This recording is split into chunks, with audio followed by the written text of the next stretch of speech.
Howdy, and welcome to Risky Standard, an actual play podcast featuring a rowdy group of best friends playing tabletop role-playing games together. I am your host and GM, Mitch Broesder.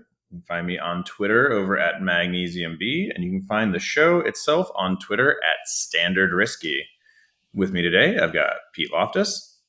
I'm Pete. I'm now exclusively on Threads, where my subscribers are able to pick up on an hourly Gundam lore drop. Catch me on Threads, where I'm posting constantly to no one. We've also got Malcolm Hall. Hey, what's up? Malcolm Hall here. Pete stepped on my Threads joke, but you can go ahead and follow me on Threads.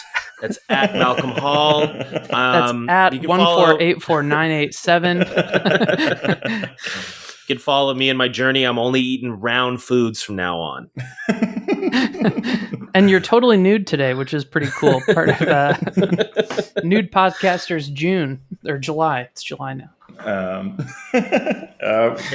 It's June. We just know about Threads early. Don't listen to Pete. It'll be really great when this comes out in 2 months. Super timely. We'll be celebrating Threads being archived permanently. And we've also got Tim Mans with us here tonight. Hi, guys. Let me tell you, also was going to say Threads because I think that was on all of our minds. But you can find me on OnlyFans. I'm going to be using the platform as intended to just teach people how to cook. Let that boy cook. That's what I'm saying. I will be naked, but I will be teaching you how to cook. We are out here in the dog days of July, and we are, of course, continuing our game of Beam Saber by Austin Ramsey. You can find Beam Saber over on Austin's itch.io page. And today we are continuing our second downtime session. Last we left off, the squad had kind of wrapped up the first phase of this downtime session up in the Cosmeo Ridge, where they'd been with the drovers, the caravan of drovers known as the Dust Cutters, who had helped them on their mission in Farron's Bluff. Seen a little bit of healing happen, worked on some long-term projects, cut loose, got rid of some of that stress. But we still have a little bit of downtime left. So I think, without too much more ado, we can kind of jump right back into the mix. So like I said, we last left off. You had been with the drovers up in these mountains. I think we kind of ended with you guys about to head out. And so I think we can kind of resume there. I don't think we need to do like a big teary goodbye scene, right? But you've been given the map of routes southbound to get you back to Coronatus, probably, right, like resupplied by the drovers as well with some food and water, etc. And so, yeah, I think, with like another like kind of like montage-y travel moment here, right? I think you're like slinking through these mountains southbound towards the open plains that surround Coronatus. Maybe we get up and down these ridges, looking backwards, the distant sight of the Concordat's aerial vehicles far to the north, kind of patrolling through these ridgeways, searching for probably evidence of you guys and the drovers. And then it's the mechs back moving at night across the kind of vast emptiness of the plains surrounding Coronatus. I think we get the shot of the beacon far on the horizon, and the emerging sight of this great walled city beneath it in the shadows of this great tower.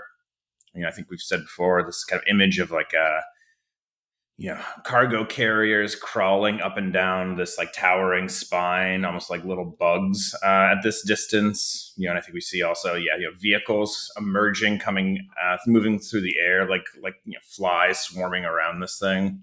Eventually, the group finds themselves entering back into the secret routes and tunnels that you have access to.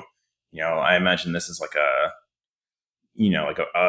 boarded up like entrance to a mine or something that actually opens down into the systems of tunnels that you guys have access to underneath Coronatus. And I think it is trudging through these dark tunnels at night via this concealed cave that brings you finally inexorably back to the Lowtower after...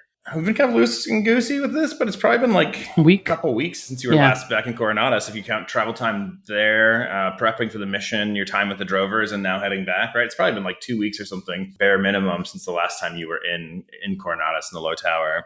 So then I think that what we get next, right, is Mex back in the hangar.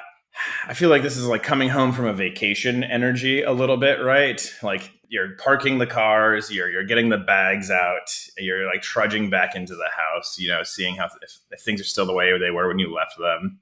And let's say, you're coming back in, through the central room of the Lowtower, the briefing room that has this like holographic emitter table. Where we've kind of seen our previous like kind of planning sessions take place.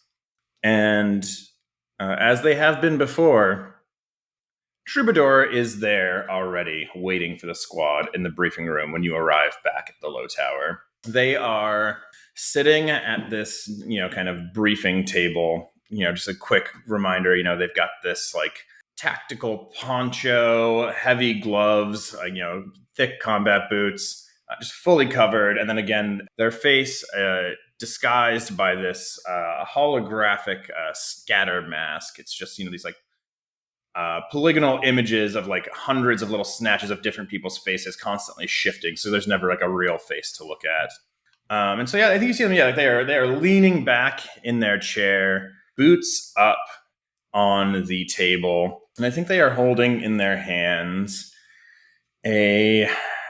they're holding a zine, right? They're holding like a printed publication that has on its front. There's the title. It's called the Frayed Edge, or it's called Frayed Edges. And there is, I think, kind of like a risographic print of an image on the front of this, and it is an image of the redshift. Or kind of like the redshift silhouette, right? Like the printing process doesn't give you a ton of detail here, but we get like kind of like a silhouette of the redshift standing kind of at an entranceway, which I think like even at this glance, even from this kind of like simplified version of this image, I think you, Pete, at least especially having been there, would recognize this is an image of the redshift standing at the entrance to the temple square where the battle took place. About a week ago at this point. That's tight. But next to Troubadour's feet on this table, there's also a stack of like 4 or 5, like kind of just beat to hell paperback novels. I don't think we get the covers of these ones, but we can see like from the, they are like a version of like what we would think of as like, like pulp paperbacks, right? Kind of like brightly colored print on the titles running along the spines. And they say things like Riders of the Boros Expanse, or The Showdown at Ursius Minor, Midnight on Orcus 5.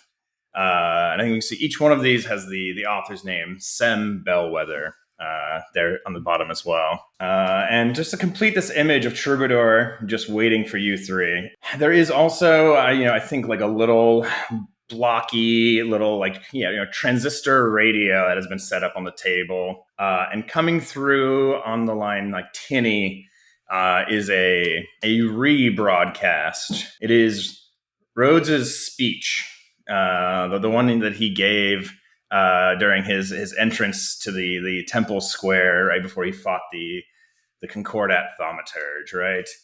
That is playing, and as you three kind of come into the briefing room, I think Troubadour looks up, a little bit of like mock surprise, and says, "Oh, you're back." And they lean forward and they click off the radio. Yeah, we're back. How did it go? Sounds like you heard already. I'm not the only one. And they close this zine, the Frayed Edge, and they lay it down on the table next to this pile of paperbacks. And they say, "I know you're all probably tired, but I think it would be good to discuss things while they're still fresh in your memory, and then I'll let you to your own devices.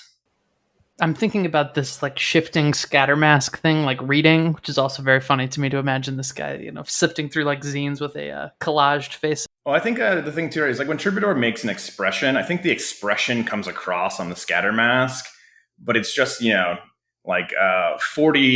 pieces of different people's faces kind of like working in unison. So it never quite looks right. It never quite matches up. Or like the raise of an eyebrow is 3 different eyebrows kind of stitched together, raising.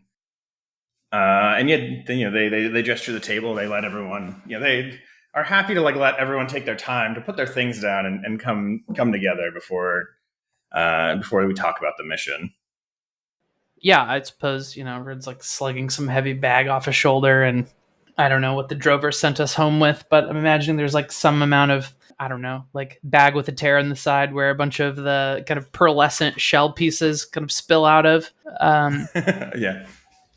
I think Rhodes probably like plops down into one of the chairs around that like central hollow table. I forget what we ended up naming it. We're still waiting on the write-in submissions, I think. RiskyStandardPod@gmail.com. Operators are standing by. I think Rhodes even probably puts his feet up on the edge of the table. Goes, so, you have any questions? And I think Troubadour smiles and says, it seems like the mission was a success overall.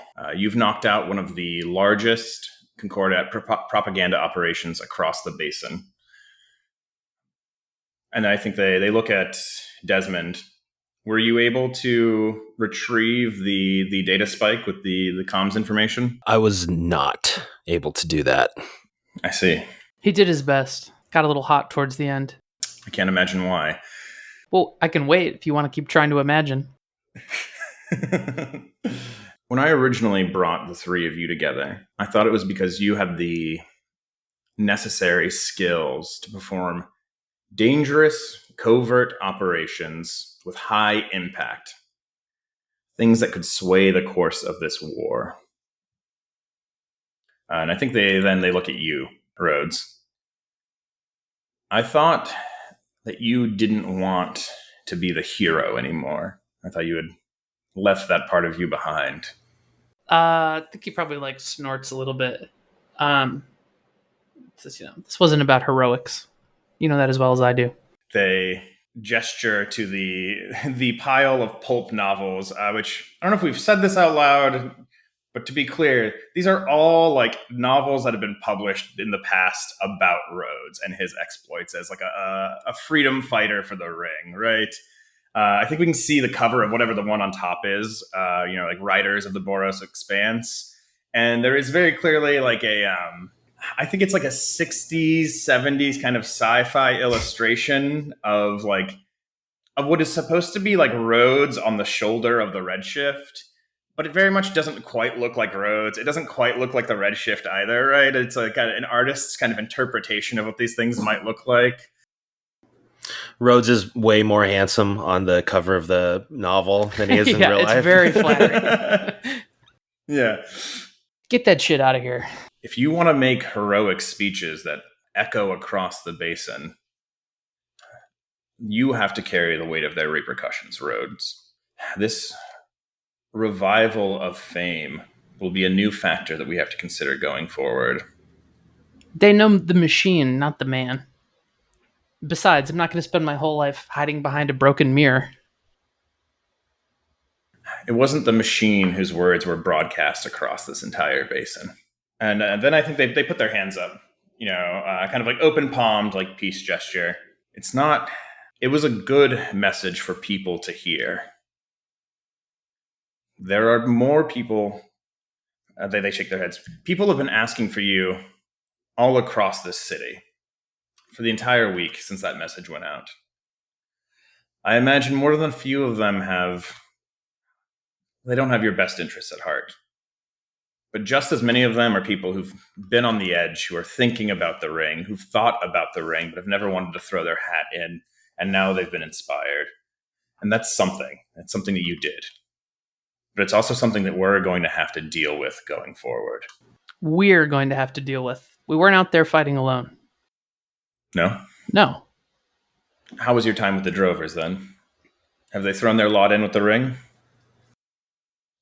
Wouldn't say that. I think they've thrown their lot in with their own, which is all we can really ask. They're a friend if we need them, but my allegiance is to the ring. No question there. We did the best we could under the circumstances. I agree. A bit noisier, maybe, but I'd say it was a success. Desmond, Carta, you agree? Yeah.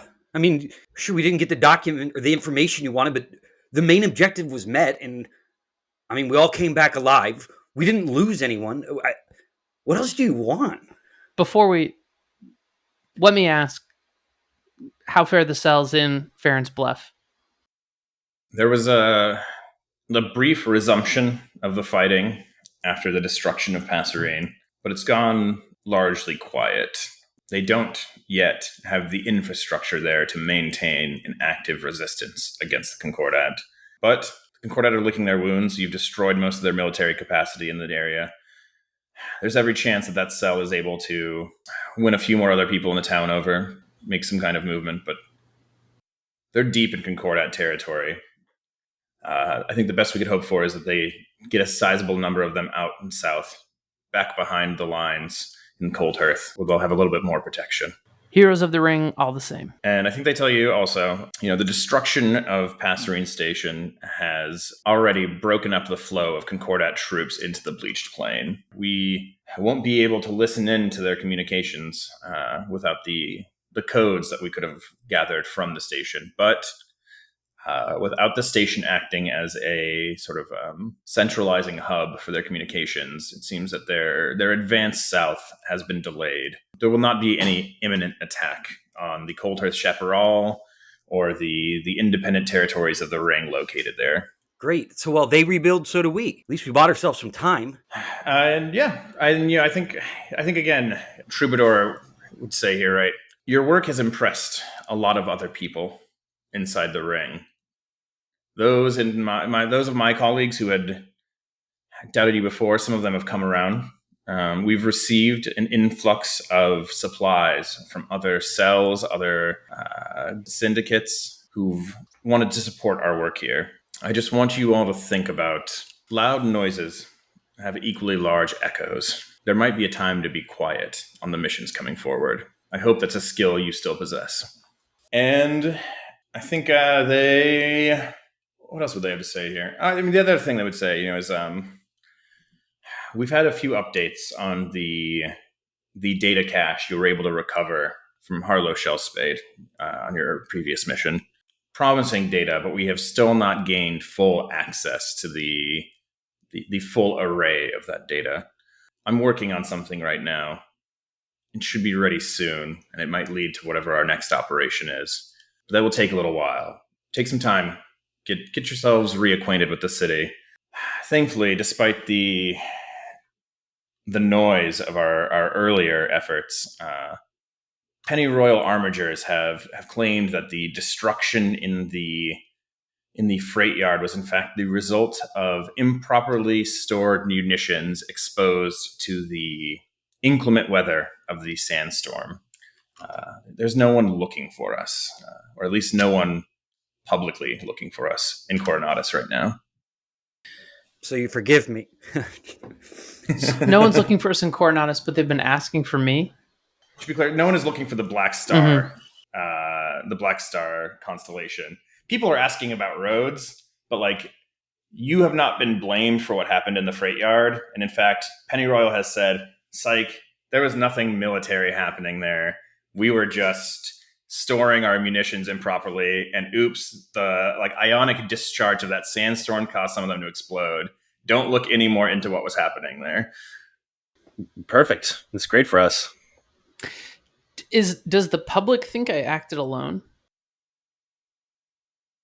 I think right. They just toss the zine at you, right? Yeah.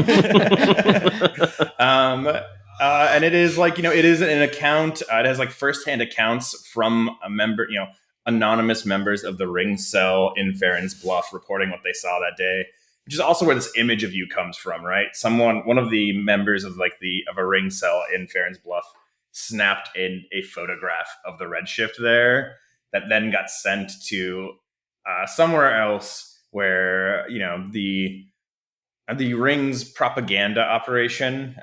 We know there's a squad in Coronatus, or in the basin more proper, called the Unraveling Word, who are like a kind of like the propaganda wing of the Ring inside or on Ember. And right, the Frayed Edge is like one of their publications. And so, yeah, this entire scene is like kind of like a firsthand account of this Ring mech storming this occupation forces like religious ceremony. It is probably a full transcription of the speech that Rhodes gave in there.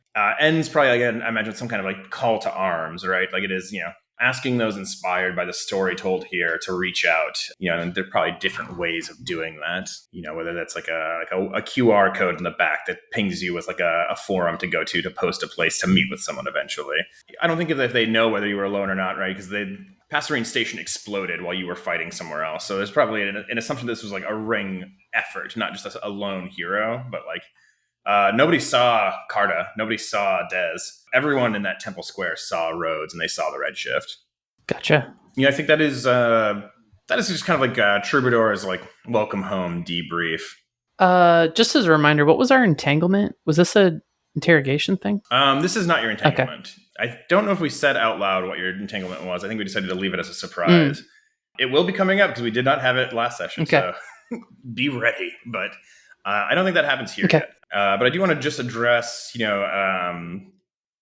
Troubadour did mention, right, like this like surplus of like, you've been allotted more supplies as a squad. And that is both fictional, but also is a recognition of the fact that between the end of the first mission and the end of the second one, you guys managed to level up the squad twice. And we kind of applied all of those in between sessions.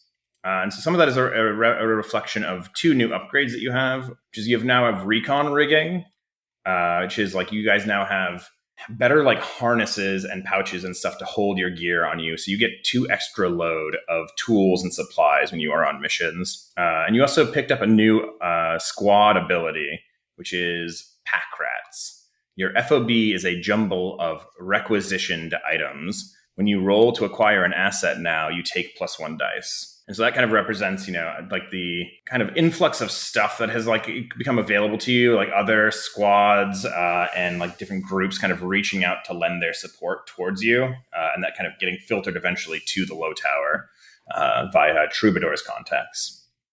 You've also taken you got another upgrade here, which is less related to this, but is, of course, Loyal Bar, which is now... You guys now get +1 dice to gather information about the current or upcoming mission. Your eyes and ears on the street are always on the lookout for you. And so maybe that is like a bit of a recognition of like the kind of public nature of that last mission right now. We've known for a while that Desmond works in this kind of like Ring affiliated bar. Maybe that bar has started to get a little bit busier, right? There's more people coming in. You're hearing more.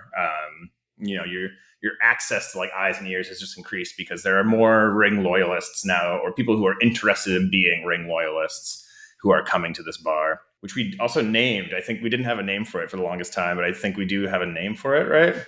Yes, it's the Sixth Moon. Yes, the Sixth Moon. Sixth Moon. Yes, Sixth Moon. Sixth Moon for short. Yeah, Sixth Moon for short. There are 5 moons on Ember. I don't know if we've said that out loud. Maybe not.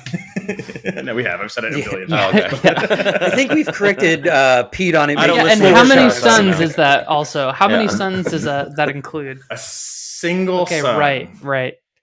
Legally, we are only allowed 1 while on a desert planet. I've been a regular at a lot of bars over the course of my life, but very few have ever attempted to keep eyes and ears out. But now I'm thinking about how to cultivate that. Yeah. Do you ever just mention the security routines of your workplace while you're there? And so, I think we can kind of zoom out again there and just like a little bit of table talk here.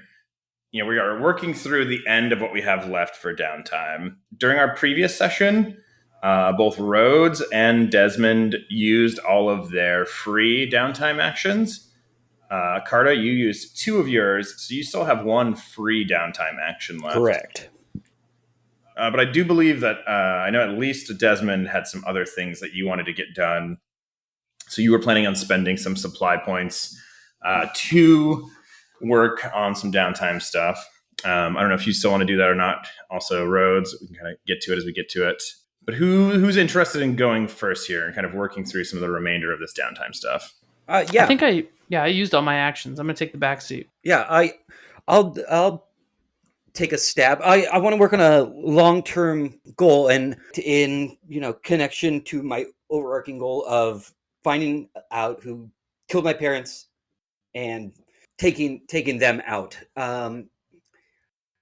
I think that in doing that, Carta knows he needs to get closer in with Grenfield itself, the employees, people who work there, people who have like actual knowledge of the day-to-day working of the company.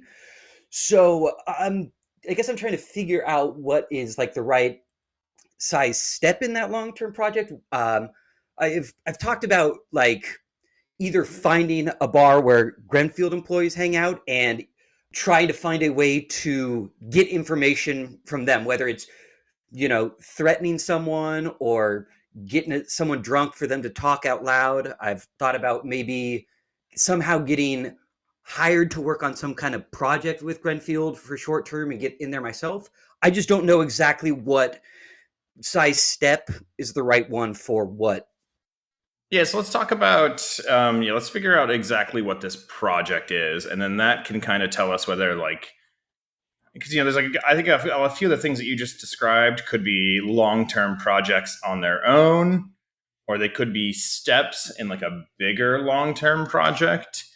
So let's like think about this a little bit and talk about like. I guess from what Carta knows about the company and knowing that the Grenfield seems to be doing some wild stuff with like new ways to find and harvest orichalcum, that he thinks that in finding out more about that, he's only going to get closer to people who are making big decisions in the organization, and in doing that, getting him closer to the answers of these are the names of the people who I'm going to kill. That I am. Oh, okay. So maybe we could maybe think about this long-term project as like mapping the power structure of Grenfield. Ooh, okay. Is that something? Maybe right? Yeah, I'm thinking of like a little, any kind of like mob movie where the cops are like, all right, these are the underbosses, Yeah. I think that he's trying. Yeah, I think that's a good. You're making like your board of targets, right? Yes. And like how they're all interconnected. Yeah, so this is the guy who does all of their warehouse operations. He does, Yes, I like that. So that sounds to me, I feel like that's a little bit more complicated than just a 4-step clock, maybe. Okay. That maybe is maybe a 6-step clock, right? Because you're getting like a full map of like who's who in Grenfield. Yeah. Which is like, a little bit like that requires like some work, I think. But you will end it with like a full map, I think, of like, what the power structure is, who's in charge of like what different departments, and like who the kind of the stars of different departments and things like that are. So let's call that like a 6-segment long-term project called Mapping the Grenfield Power Structure. Or power mapping Grenfield, maybe is power mapping. That's like in like workplace organizing, what you call it when you start like making a list of like who would support a union and who is like a rat. Right, you're power mapping your workplace. Who's in charge of what department? Who are the suspected communists here? Yeah, kind of like a good McCarthyism. Yeah. Okay, so if we call that a 6-segment long-term project, which is power mapping Grenfield. So then let's go back to what we were kind of talking about a second ago. Right. So the way that we do long-term projects, right, is you declare that you're going to work on one. You tell us how you're going to work on it, and we figure out what makes sense, like which ability should you roll to work on it in that way. And then you'll roll dice. A 1, 2, and a 3 will be a 1-segment tick on the clock. 4 and a 5 will be 2 segments. Rolling a 6 will give you 3 segments on the clock. So what is the thing that you start doing here? Now, what's the first way that Carta starts working on this clock? Let's give us a little color here. I guess in my mind, it's like a survey. He hangs around, like I said earlier, like bars that maybe he knows Grenfield people are working at. And it's as simple as like trying to overhear conversations and, ask a question, pretend like he's someone who's also complaining about something that happened at work. And, I don't know, without trying to, because I don't want to make his profile too high too, because that makes it kind of. I think what you just said, that sounds great. That's like a great, I think that is exactly, you said survey for that? Yeah, I think that makes a lot of sense. I guess my question here, are you doing this alone or is anyone helping you do this? If a crew member helps you, you can take an extra dice on this roll. Otherwise, you will just be rolling your survey and will tick segments appropriately. But if in the fiction, if a pilot or a cohort assists with the downtime activity, they can describe how they help and you take +1 dice. This doesn't cost any stress or anything. I mean, if anyone wants to, let's go have a drink and see what we can find, but that is pretty broad unless there's. Yeah. I do think if someone is helping, I do kind of want to see a little, I would like to see Carta asking for that help. I think that's an interesting moment. Yeah. I want to take it out of the mechanics a little bit. I do want a little bit of that narrative of because this is this is your thing. This is we've seen the crew work together on their shared goals. We have not seen as much of anyone helping anyone else out with their personal stuff. So I think if Carter wants to ask one of these people to help him, mechanically that doesn't cost anything for the help, but narratively you got to pay the price. Yeah. Yeah, sure. Maybe at the, Carter's at the 6 moon, I don't know what Des is doing. Maybe he's classic drying a glass with a dish rag. You better believe it, brother. I'll have another one. Des, yeah. You spend enough time at bars, right? I mean, mostly this one, but sure. What happens if we did a little bar hopping, you and me? I mean, yeah, sure. I'm getting off soon. I mean, where were you thinking? Would Carta already know a name of what their bar is called? Yeah, for sure. I'm not gonna make you roll for that. Yeah, I don't know. I've heard that around quitting time, the Broken Shovel gets pretty nice. A lot of very interesting people there. Yeah, sure. God, I mean, I think I've been there a long time ago. I mean, what are you getting at right now? Well, you've got that look in your eye. I'm just saying, you work at a bar, you know your way around, you know how to talk to people. I could be a friendly guy. Who knows? Maybe we just happen to bump into some people that have some things to say. Maybe someone wants to get a little weight off their shoulders. Someone's bosses was being a dick today and they want to talk about it. He puts down whatever 20 Ember dollars are, and is like, I'll buy the first round, and for whoever seems the most interesting to talk to. I'm just saying, it's a lot easier to do when you don't walk into a new bar by yourself. I hate going to the bar by myself. Unfortunately, I do like it. I do that a bunch, actually. I'm just kidding. One of my favorite things to do. Yeah, but same. Car doesn't feel that way. 2 years on the conversation is good. If we could get 4, who knows? That's maybe a few more stories to hear. Another shoulder to cry on for whoever might want to bitch about their boss. I'm just saying, we could even have fun doing it. The Broken Shelf, that's over by Broken Shovel, yeah. The Broken Shovel. Oh, I'm thinking of the Broken Shelf. Never mind. The Broken Shovel, though, that's over by Burgundy Station, is it not? Yeah, I'm pretty sure it's over by Burgundy Station. I'm looking at the map right now. It's. Yeah, I actually have a little bit of business over there. It's let's go. You scratch my back, I'll scratch yours. And brother, I'm itchy. Okay, so that sounds like you are working on this long-term project with Survey, and you're going to get an extra dice because Desmond is helping you just kind of like chat up people, Grenfield employees who are like coming in off work. Yeah.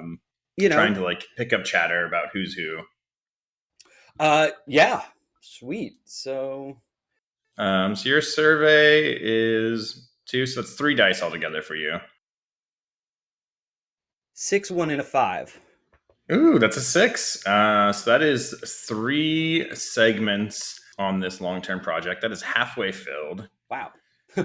And I'll tick that clock, 3 segments. And so, we can kind of, I don't think we have to like play out a conversation with like all of the drunks that you talk with, right?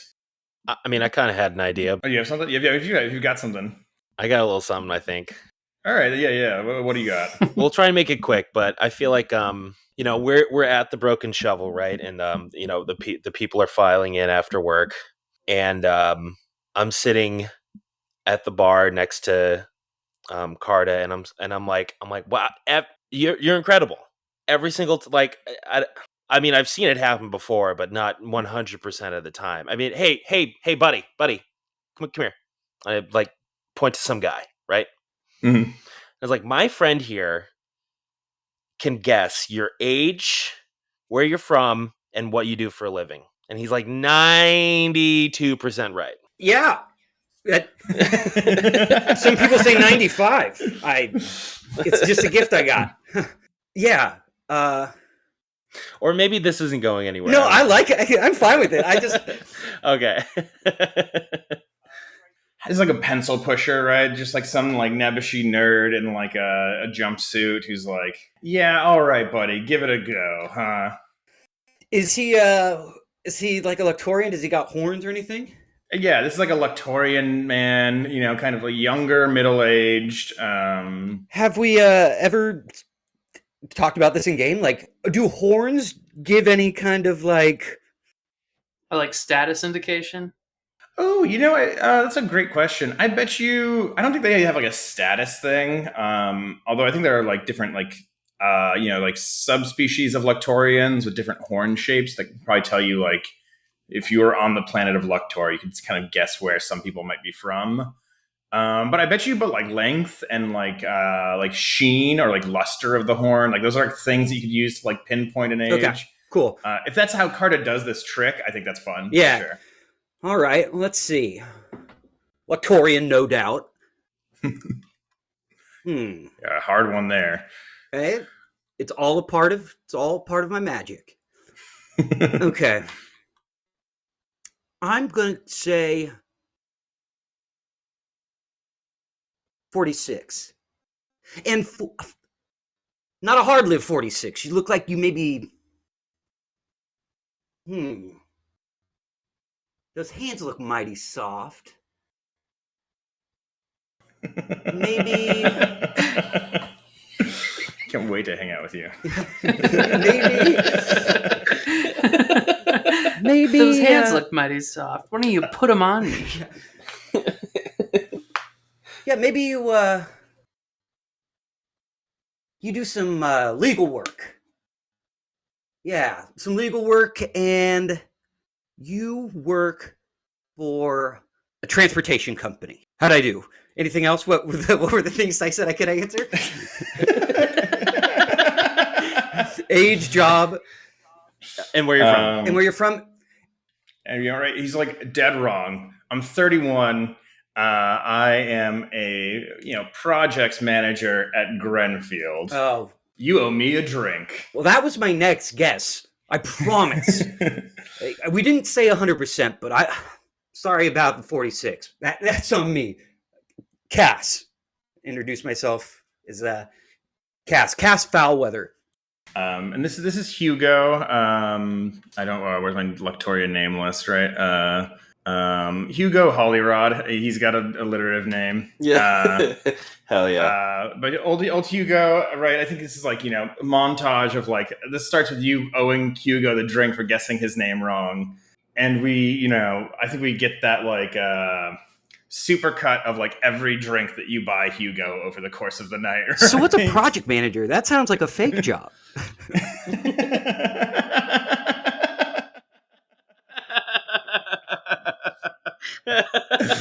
Oh,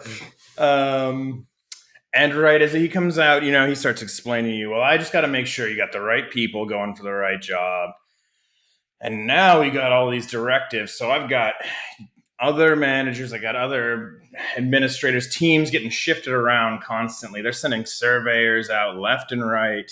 I can barely keep track of these people. You got the big boss coming in. You got his right hand cracking down on everybody. And I think, I'm not going to rattle off just like a list of Lectorian names here, but I think you start to get kind of an assembly of a sense of like who some of the like upper and middle management handling like Grenfield's like survey division, especially in the Coronatus region are, right? Yeah. And I'll give you some more specific names later once I like map some of this out a little bit more myself.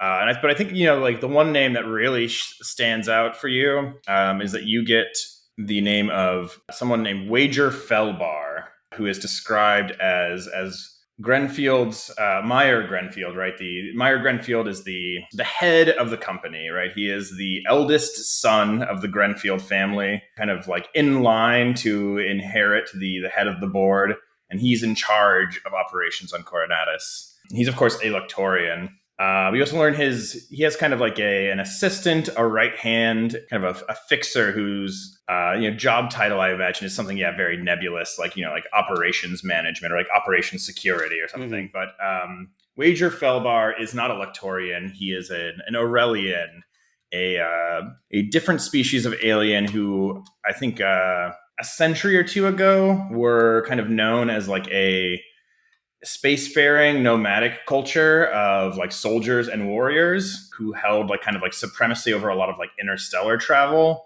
And I think like one of the Commonwealth's like first, I don't know if it's first, but like one of the big ways the Commonwealth cemented its power was by defeating the Aurelians in like a protracted war and kind of ending this like interstellar piracy, right? Opening up the space lanes for trade. And so, Wager Felbar is an Aurelian fixer who is kind of like the point person for Meyer Grenfield, the one who comes in and shakes things up for him. And so I think you get that name and that description. And I think, probably you get Hugo telling you that this guy's like just like a right scary bastard. Like when he shows up, the entire tenor of the office changes. And every time he shows up, that it's going to be something bad. Something is like entire project schedule is going to change. Someone's going to get reassigned. And he's seen more of him in the last like year than he has the last like 5 years working for Grenfield. Wow. Aurelian too, huh? Yeah, right. He's twice my size, just fucking massive. I bet I could guess his age too. And so I think that is kind of like, like I said, you start to get a better picture of like, and maybe this is partially like Hugo's bias. You get a lot more of like who's running the office than you do get of like who's out in the field. Right. It's his purview. He knows. So I think you could always spend more supply points here if you wanted to keep working further on this project, or if you wanted to try and like bump up the results. But I think that's kind of like the extent of Hugo's knowledge there. I feel like getting 3 of those 6 in one right now is good, especially if other people want to do stuff. We'll save those supply points for other. I can keep working on this one, I think, at a later date than spending them now to do.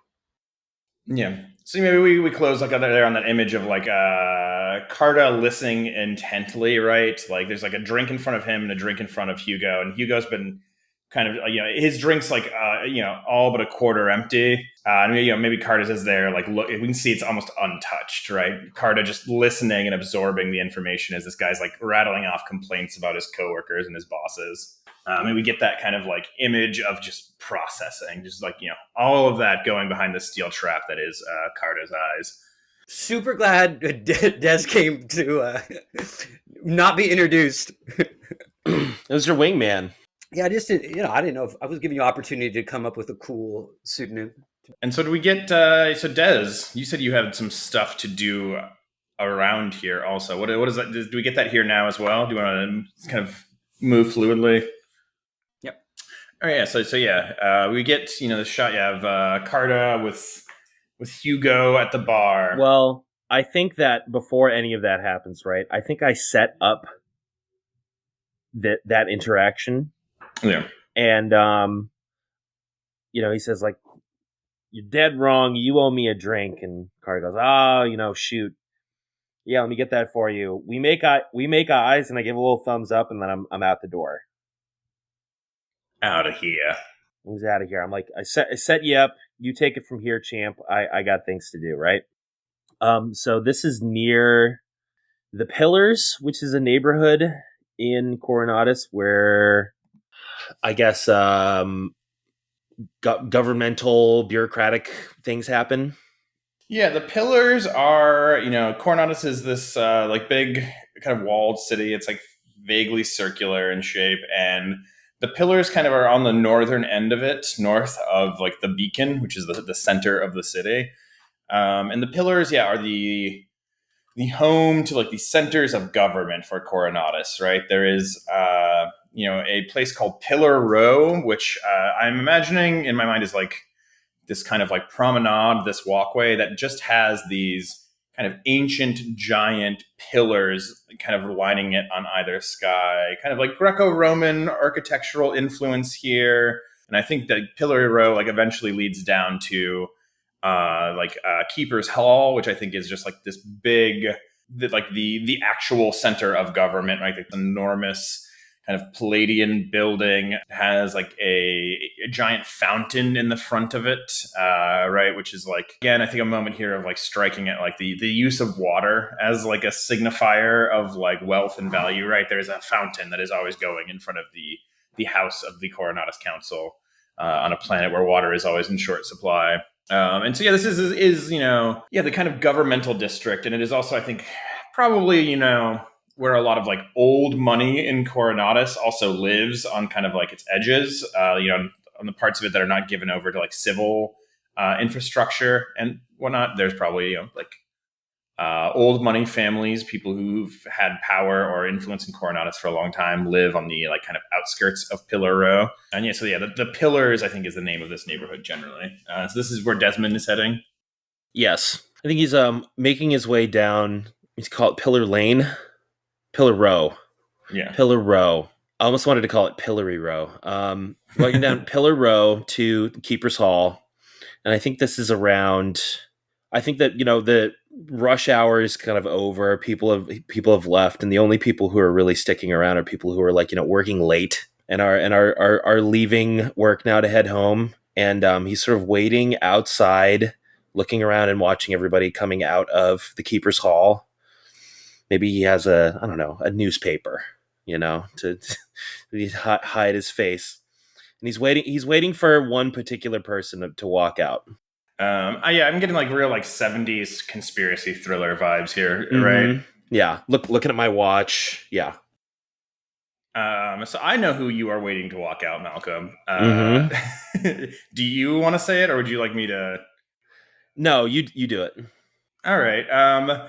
So eventually coming out of like the Keeper's Hall, right out of this like governmental building, there is a woman, a younger middle-aged woman. She is a Chiropteran, similar to Desmond. She is like the vampire bat. I think is like kind of like the basic mold for who she is or what she is. She is wearing the sleeveless kind of cassock in kind of like a powder blue, and this is like the garment that denotes this is a council person, a junior member of the Council of Coronatus. And this cassock is also decorated with sashes, and these sashes denote kind of like her political affiliations, what committees she is a member of, and also like what her own like what kind of party she belongs to in the council. What's a cassock? Cassock is kind of like is a thing like some like priests wear, right? It's like a buttoned up like full length garment with like a flat collar. And so she has like a sleeveless version of that, right? Because of she's a Chiropteran, and so her wings have like you have to be able to come out fluidly. And this woman is leaving the Keeper's Hall. I think that He sees her leaving, and he, balls up his newspaper and throws it in the trash, and is, running across the street and maybe, dodging like a streetcar. As she's walking away, he sort of gets up close behind her and he says, hey, Des. There's like a hitch in her step, a pause, and then she whips around to face you. Color drains from her face as much as it can from like a sort of furry person. Yeah. And, kind of a questioning like, Desmond? And then I'm going a little jazz hands. And she slaps you, right? like a hard, like full, like, arm across the body, like slap on the face. And I think she finds herself starting to yell for like a microsecond, like, what are you doing? I thought you were dead. And then she like recovers herself. She is a council person in public. And she composes herself, looks around. There's a couple people on the street who've like kind of paid attention, but now that the scene has calmed down, they're kind of like walking on again. And she says, what are you doing here? Great question. Do you want to slap me one more time before we continue this conversation? You're my brother, and I thought that you were dead or missing for the last 2 years, however long it's been since you broke out of since the attack on your prison. I want to slap you 100 times. What are you doing here? Oh, you thought I was dead from the oh, yeah. Okay, that makes sense. Okay, I see why you're upset. Okay. Mm-hmm. Yeah, no, I'm not dead. Also, don't call me Desmond in public. And so this is Desmond's twin sister, who we have not yet seen on screen. This is Wow. Thea Desdemona, right? That's the name we were shooting with the hip from. Yeah. This is other Des. And I think she's like kind of like speechless for a second. And then she looks around and she says, there's a coffee shop near here where we can talk quietly, privately.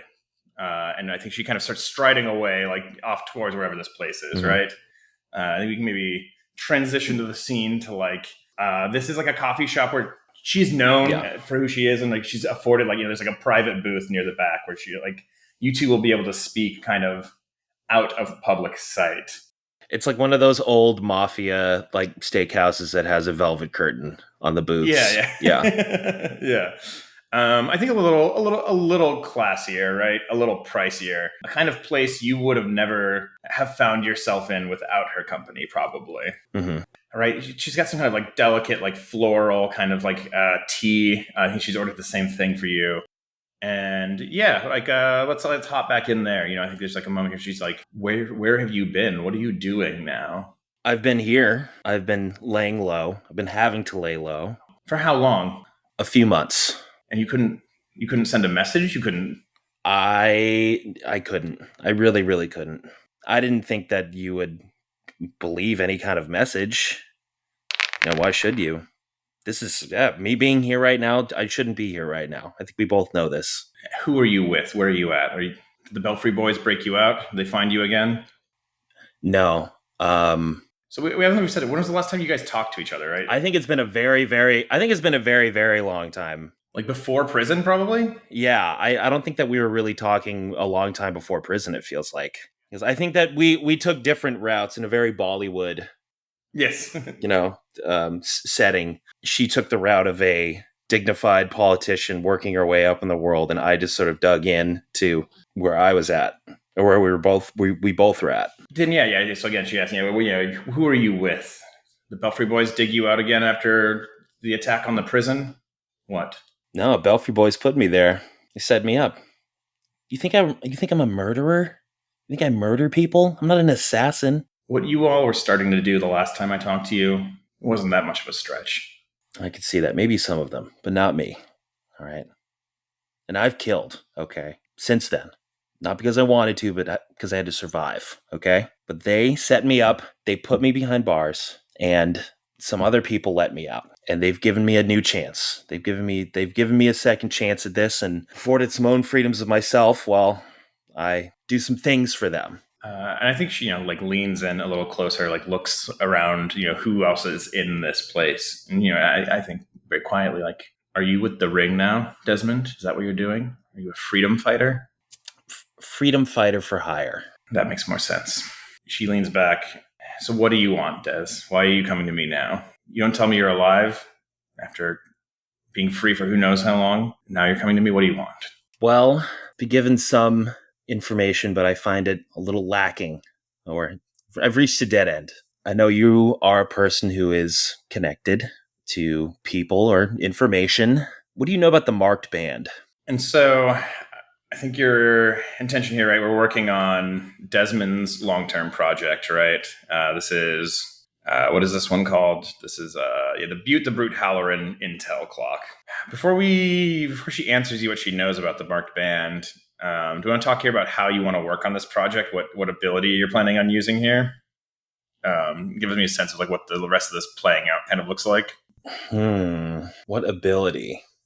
Yeah. How are you working on this project here? I think I want to say it's sway. I think I'm really trying to persuade her. I don't think that she has anything to gain from telling me anything. No, she in fact has. I think she says everything to lose. Yeah, yeah. She's like, Desmond, do you know what this could do to me if it got out that I was feeding information to ring terrorists to help them pursue vendettas? This has nothing to do with the ring, all right? This is personal. This is Des time, all right? I think this is sway, yeah. Yeah. Do you want to roll that, and maybe we can get a sense of like what she's able to give you? Yes. 4.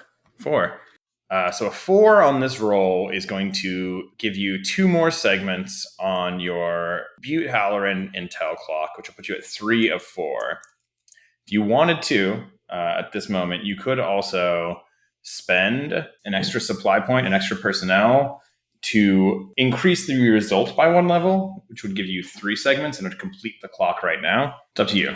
I wanted to put that out there. I would really like to do that and just wrap this up. If spending 1 right now does it, I mean, do we have 1 to spend? You do have you have 4 altogether. You definitely have a personnel to spend here. All right, boys, is it okay? Yeah, this is democracy. Yep. All right. So I'll take that one away, so we can bump up that result level. So that is enough segments to complete that clock. So the result from this is that she's going to be able to give you enough that you are going to complete this Butte the Brute Halloran clock. And I think she asks you, at this table. So you didn't kill that Commonwealth politician. That wasn't you. It wasn't me. It was Butte. You're telling me it was Butte. It was the Belfry boys. They were the ones who. Butte did it with all of their help. Yes. I think she takes a really long breath, and I think you can see it play out on her face, right? Like everything that she feels she owes you and everything she stands to lose in this moment if she agrees to help you. And then she asks, where can I reach you? How do I get this to you? If I can. I can't make any promises. I'm tending bar over at the 6th moon. You can send anything you need to send me over there. And I think she, looks down, her tea like untouched, and then she reaches into like the folds of her cassock and pulls out, a handful of these Coronatus bills and lays them on the table. It was good to see you again, Desmond. Maybe next time when you reach out to me, it won't be because you need something. And I think she gets up and she leaves. But I think, we can this is like playing with time here a little bit, right? Like I think, cut to, a week later at the bar, I think like a very nervous young man in like a like nice, kind of like traditional, Coronatus style of like a suit, has brought like a like bound package, right? Like he's like guarding it very closely. And when he sees Desmond at the bar, he brings it over, and he lays it on the table, and he says, I've been instructed to bring this to you. What do you have a nickname? What would Thea call you? What would be the way she would have this person like call you out that you would recognize? Eckert. So yeah, maybe it's got in her handwriting scribbled on like the brown paper wrapped around this package is Eckert, and this courier kind of hands it over like he doesn't want to be touching it at all. Like he's doing something clandestine, and this is obviously not what this guy does. But upon opening it, I think it becomes clear almost immediately like that Thea has access to a just like a variety of resources and a level of them that like you're not tied into the world in the way that she is. And so it's, like a full dossier on Butte, and it's a coalition of like you're getting reports from the Coronet civil security, the kind of like armed security force of Coronatus, like all of their reports on Butte and his operations and like what they know about him. And then, like other things like kind of pulled from other databases that she has access to. And I guess I'll run through kind of like the broad strokes here. And then if you have more questions, I can kind of tell you what, I can answer questions for you. And I think also this represents a little bit more broadly two things to me. One, you just have this resource that you can also like gather information rolls against now. Those will just be there. And you have this like full dossier of things that you can learn about him. And the second is that I think once Desmond has gone through this dossier and like read it, mechanically and narratively speaking, I think it opens up the possibility of like tracking Butte down for a confrontation. Like that is on the table as like a mission you guys can do.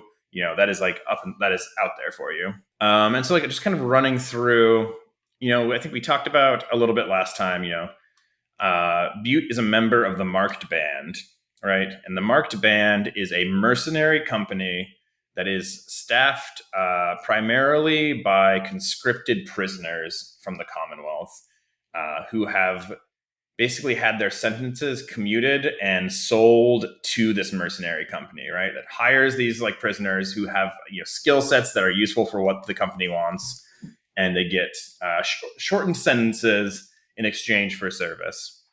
And that is the exact same thing that is happening to Butte. Butte was imprisoned not that long after Desmond was, only a year or two later. I think we talked about this last time. I think if you look at the records again, it's very clear. It was like a bar fight, and Butte killed someone, and it just happened to be that like the right Commonwealth police were in the area at the time and witnessed it, and it was kind of like an open and shut case, and he was thrown away. And so Butte is now kind of like a lieutenant, but he's still a conscript, right? And the Marked Band is operating out of a former jail in one of the many ghost towns that kind of dot the periphery of Coronatus. Since the Shell Spade operation, all of the reports that she's able to get to you indicate that they have not been out in the field since then. They have not accepted new contracts. People have not seen the Marked Band really operating since then. It seems that they've gone kind of quiet. And I think the other big note from this here, besides like I said, like you got the location of where they are normally headquartered, what their current like operations are. I think the other kind of like big vulnerability that you get here is that the squad itself owes no loyalty to its commanders beyond the potential of their freedom. Right? All of the people in the Marked Band are prisoners who have accepted a deal, but most of them, if not all of them, would turn against the corporate heads and the non-conscripts if it meant exchange for their freedom. And that freedom is denied to them by an implant. I think they all have, on their chest or whatever like alien equivalent they have, right? There is a surgical implant that has been given to them that is designed to kill or incapacitate them if the possibility of defection or resistance or, like insurrection happens. Right. Like Escape from New York. They've been escaped from New York. They've been suicide squatted. They have, right. These guys are, operating, in the field on the hopes that like they will get their sentences, shortened. And so that's what Butte has been doing for the last several years, is working for the Marked Band to try and eventually earn his freedom. And so if you have any questions about that right now, there they are. But otherwise, I think mark a segment in your drive clock. You've completed that clock. And at this point now, you now have the information that you need to go after Butte, right? Like that, I think that avenue is open up fictionally. Hell yeah. And do you have any other questions there? Anything else you want to touch on? Do we know what the name of the town that he's in? Oh, I'm sure that we do. I just let me pull my notes up again. I did not write a town name down. Do you have a good town name in mind? Sawdust. Sawdust? Yeah. Sawdust. Yeah, there we go. Yeah, it's Sawdust, right? It's the ghost town of Sawdust. Sure. We don't have to be... it can just be a Western ghost town. That's fine. Exactly.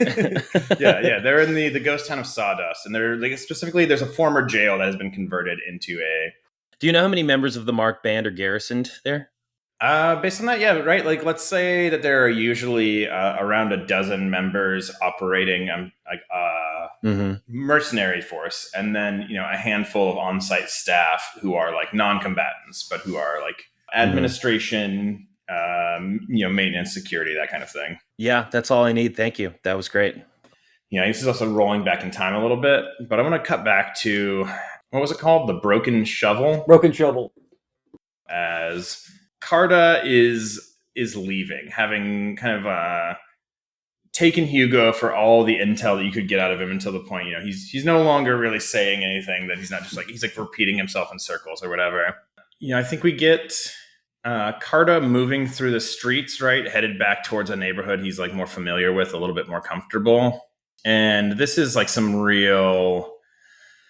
like I said, we said 70s conspiracy thriller earlier, and I think we're back to there, right? I think after a little while, Carta, you get the hair rises on the back of your neck, like someone's following you. And, maybe this is, I'm going to take the wheel for a second here, right? I think this is we following Carta down these emptier streets, feeling increasingly around the edge of your vision, you're seeing someone ducking away every time you try and catch them, and I think maybe eventually you guide yourself out onto a busier street again to try and get lost in a crowd. And I think you're in this crowd, it's maybe the bars are closing, right? People are getting let out, right? That's kind of you were, who knows how long you were with Hugo, just pumping him for information. And I think you are in this crowd when, what is he? It's a guy in a construction uniform, right? Someone who's despite probably has some kind of high vis, striping or whatever on his jumpsuit, but not the person you're looking for in this crowd, right? Bumps up against you. And as he does, you feel the cold metal barrel of a gun pressed against your ribs. And very quietly, this person, says, "No need to make a scene. Follow me." He kind of pushes you into a nearby alcove where there's a doorway to a business that looks to be closed. And as he pushes you into this doorway, it opens. There's someone else in there waiting, and they walk you into this room. And this is the Entanglement.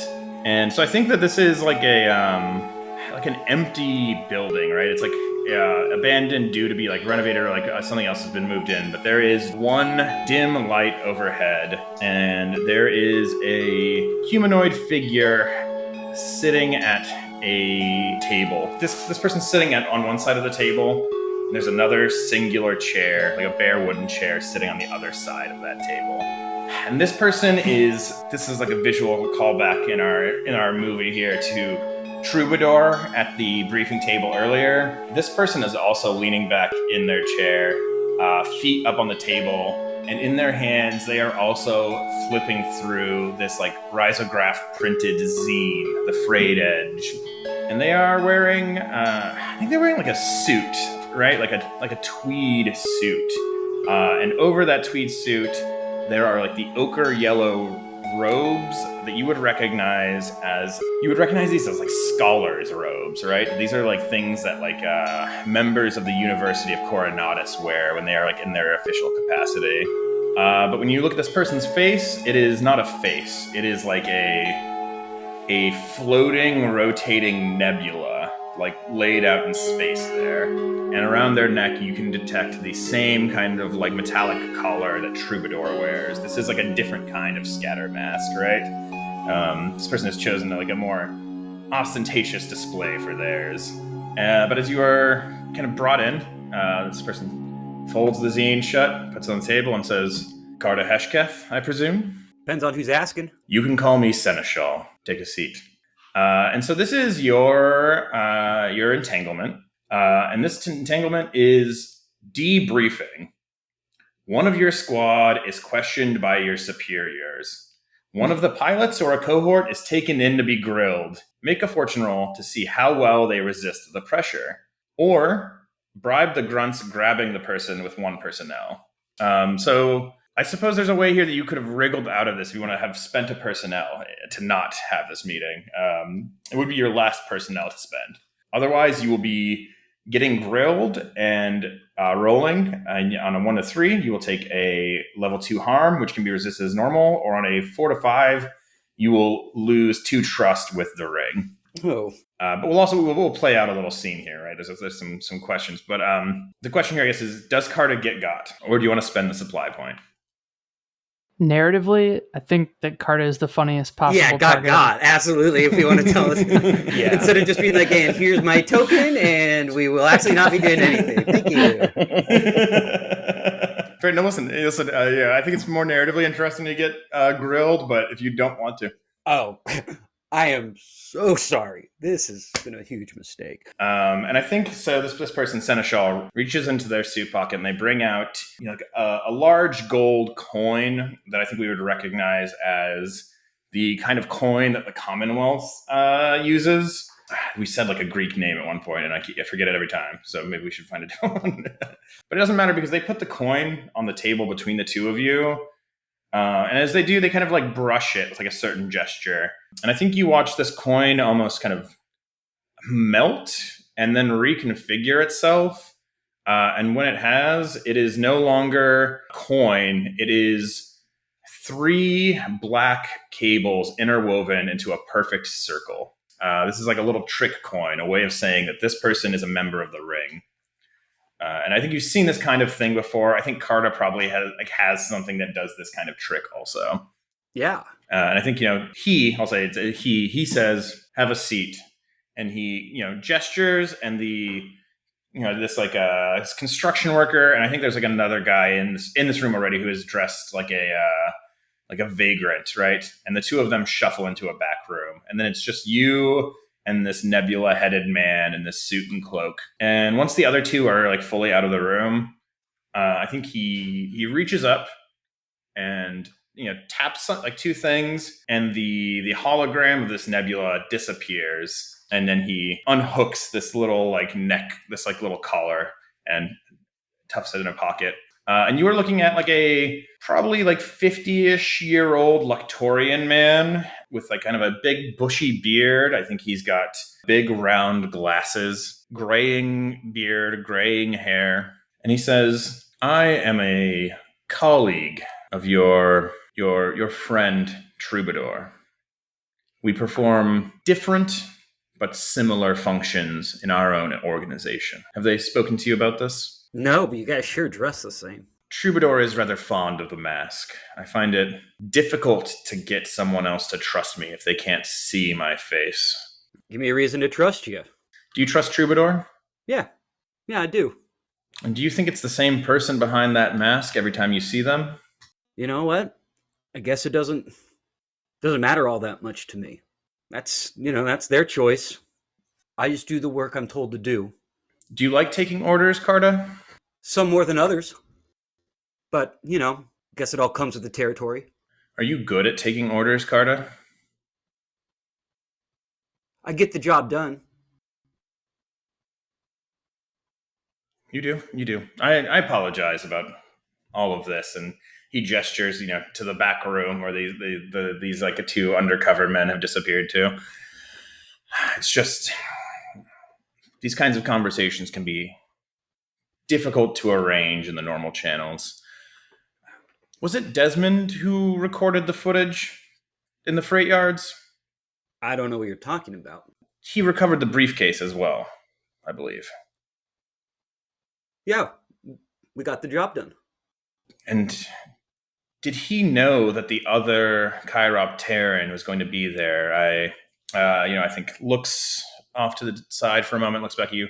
Butte, did he know he was going to be there? Look, there were a lot of things that went down that night. Some expected, some not. You think I got this? Motioning to the patched up side. A lot of things went down. I don't know who knew what. I don't think he wanted to see him. Let me tell you, I get the sense he really doesn't like that guy. No. I don't think he thought he was coming. No. Did you know anyone else who showed up at the job? Not that I know of. What about your friend Rhodes? Did Rhodes know anyone else who showed up at the job? You're asking me a lot of questions that I think you might know the answer to. But again, I don't know. Again, we get this mirroring, right, of Troubadour and Seneschal, right? Like, Seneschal raises his hands up, open palms, like, kind of like a forgive me gesture. Do you think that Desmond believes in the ring? I think belief has a lot of different ways of manifesting itself. I think we each do it differently. Can't speak for what's in his heart or in his head, but he's been there when I needed him, and he's not been afraid to put his life on the line yet. Who was responsible for inserting the data spike on the last mission? Desmond. Okay. There's like a long moment of silence here. I think Seneschal is happy to let the silence kind of fill up the room for a little bit, and I think he reaches into his suit packet again, and he pulls out like a little notebook, and he kind of flips through it for a moment. What do you want, Carta? Just what the ring wants. What do they say? Hearts and minds, right? And I think he gives you a long stare, puts the notebook away again, and kind of stands up, dusts off his hands. My apologies again for this intrusion into your evening. I hope that the next time we see each other, it's under more pleasant circumstances. I think you have a great deal of unrealized potential, Carta. Very excited to see where you go from here. And I think he, stands up and walks. Sure got a weird way of showing it. I think he laughs at that a little bit. Strange days, strange ways, and strange means. But have a good night, Carta. And I think he strides into that back room where the other two gentlemen disappeared. And Carta is kind of left alone in this kind of empty storefront, kind of in like this district on the edge of the pillars. Let's roll some dice here to see how Carta fares with this whole thing. So the fortune roll here, I think, is just going to be 1 dice, probably. Yeah, just 1d6. On a 1 to a 3, you're going to take a level 2 harm, which can be resisted as normal. On a 4 to 5, it'll be -2 trust.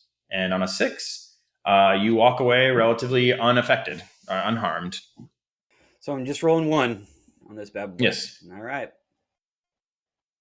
This is just a fortune roll, just the whims of fate here. 6! Hey. Listen, you can't rattle downrange.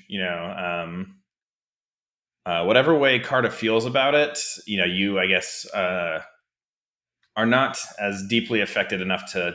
You've said the right things. You have not lost trust with the ring, and Seneschal, I guess, has not been able to get in your head enough to cause a harm. But with that, yeah, Carta is free to go. That is the debriefing here. You have met another member of the kind of organization that Troubadour belongs to. Yeah, as he walks out the door, the night seems colder than it did before, a little bit. Kind of 70s, crime drama. Collar up, kind of looking over his shoulder as he tries to scurry his way through, even less of a crowd now. It almost feels like, Carta feels like, did they make everyone leave? Like what he feels like should have been a more busy thoroughfare, even if things are closing down. There's not like people there. That's great. No, I love that. That's like a killer detail. Yeah.